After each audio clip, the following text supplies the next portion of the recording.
क्या आप जानते हैं 2209 का वर्गमूल 40 और 50 के बीच पड़ता है। 40 का स्क्वायर कारण 1600 और 50 का वर्ग 2500 होता है। ये 1600 और 2500 के बीच पड़ता है, अतः इसका वर्गमूल 40 और 50 के बीच पड़ेगा।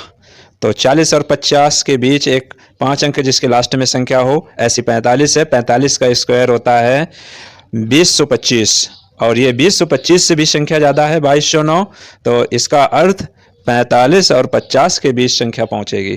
तो 45 और 50 में ऐसी संख्या ढूंढें जिसका इकाई अंक वर्ग करने पर 2209 के इकाई के अंक से मैच कर जाए, वही आंसर होगा हमारा।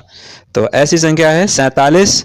47 के पीछे का अंक 7 और 7 का स्क्वायर करेंगे तो 49 होता है, जिसमें इकाई अंक 9 निकल के आता है और 2209 में भी इकाई अंक 9 है, अतः इसका आंसर 47।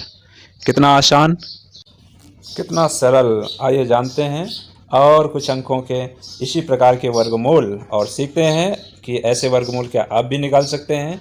तो देखिए हमारे पिछले वीडियो जो पहले लोड हो चुके हैं। तो आइए जानते हैं। अगला अंक है 3844। 3844 जो ये संख्या है, इसका वर्गमूल ज्ञात करना है। इसका वर्गमूल 60 और 70 के बीच निर्भर करेगा, क्योंकि 60 का स्क्वायर 3600 और 70 का वर्ग 4900।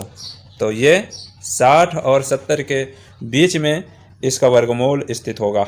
तो 60 और 70 के बीच में ऐसी संख्या ढूंढेंगे जो जिसके लास्ट में 5 हो। तो ऐसी संख्या हमारी है 65 और 65 का वर्ग होता है 4225। तो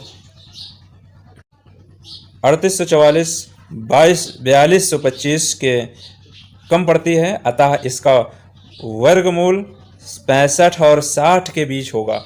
तो अब देखेंगे 65 और 60 के बीच में कौन सी ऐसी संख्या है जिसका स्क्वायर करने पर इकाई के अंक का 3844 के इकाई के अंक से मैच करता है। तो ऐसी संख्या है 62। 62 में इकाई का अंक 2 है, तो 2 का स्क्वायर 4 होगा, जो कि 3844 के इकाई के अंक से मैच करता है, अतः इसका आंसर 62 होगा। हो सकता है आपको दिक्कत पड़े कि 60 और 70 कैसे आ गया। तो 3844 में हम आखिरी के 2 अंकों को 00 मान लेंगे, तो बचा हमारा 38। 38 को देखेंगे किसका स्क्वायर पड़ता है। तो 38 6 और 7 के वर्ग के बीच पड़ता है। 6 का होता है 36 और 7 का होता है 49। तो 38 इन दोनों के बीच में पड़ा और पीछे हमने 2 जीरो मान लिए थे, उनकी वजह से 1 जीरो लगा लेंगे। तो 6 के पीछे 1 जीरो लगाया 60 हो गया, 7 के पीछे 1 जीरो लगाया 70 हो गया, अतः ये 60 और 70 के बीच पड़ेगा। और 60 और 70 के बीच में हमने 65 का ही अंक इसलिए चुना क्योंकि 65 के ऊपर जितने भी संख्याएं होंगी उनके वर्ग के इकाई के अंक और 65 के नीचे वाले 70 तक की जितनी भी संख्याएं होंगी उनके वर्ग के इकाई के अंक सेम होते हैं। जैसे 61 का अगर वर्ग किया जाएगा तो इकाई का अंक 1 आएगा, और इसी प्रकार से सेम नीचे से 69 का अगर स्क्वायर किया जाएगा तो इसके भी इकाई के अंक में 1 आएगा। इसी वजह से हम बीच की संख्या ऐसी चुनते हैं जिसके लास्ट में 5 हो, और 5 वाली संख्या का वर्ग हम बहुत ही आसानी से निकालने का तरीका पिछले वीडियो में देख चुके हैं, जिसका लिंक इसी के डिस्क्रिप्शन बॉक्स में होगा। तो आप देख सकते हैं पिछला वीडियो, और उसके आधार पर हम अनुमान लगा लेते हैं कि जिसके इकाई के अंक में 5 है उसका वर्ग क्या होगा, और इस आधार पर हम आंसर के समीप बहुत ही कम समय में पहुंच जाते हैं। इसी प्रकार से अगला अंक 8836 को देखें तो 8836 में पिछले अंक 2 काट करके देखें 88 बचा। 88 हमारा 9 9 और 10 दाम 100, तो 9 और 10 के बीच पड़ रहा है। तो इस वजह से इसमें 9 की वजह से 90 हो जाएगा, 1 जीरो पीछे अपनी तरफ से लगाएंगे, और 10 का स्क्वायर किया था तो हमने 10 की वजह से पीछे 1 जीरो और बनाएंगे तो 100 हो जाएगा। यानी 8836 90 और 100 के बीच पहुंचेगा।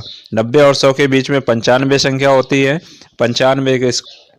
95 का वर्ग 90 25 होता है, और जबकि 88 36 90 25 से छोटी है। सो इसका मान 90 और 95 के बीच होगा। तो 90-95 के बीच में ऐसी संख्या ढूंढेंगे जिसका इकाई का वर्ग हमारे 88-36 के इकाई के अंक से मैच करे। तो ऐसी संख्या है 94। अगला अंक है 13,689। तो 13,689 के लास्ट अंक काटेंगे तो 136 और 136 हमारा 11 के स्क्वायर और 12 के स्क्वायर के बीच पड़ता है। तो लास्ट में एक जीरो लगा लेंगे एक एक। तो 110 और 120 इनके बीच में पहुंचेगा इनका वर्गमूल, और इनके बीच 5 इकाई अंक वाला 115 पहुंचेगा, और 115 का स्क्वायर हमारा 132-25 होगा। 132-25 से इसका मान बड़ा पड़ रहा है, अतः इसका आंसर 117 होगा, क्योंकि इसमें 7 का अंक का वर्ग लास्ट के अंक से मैच कर रहा है।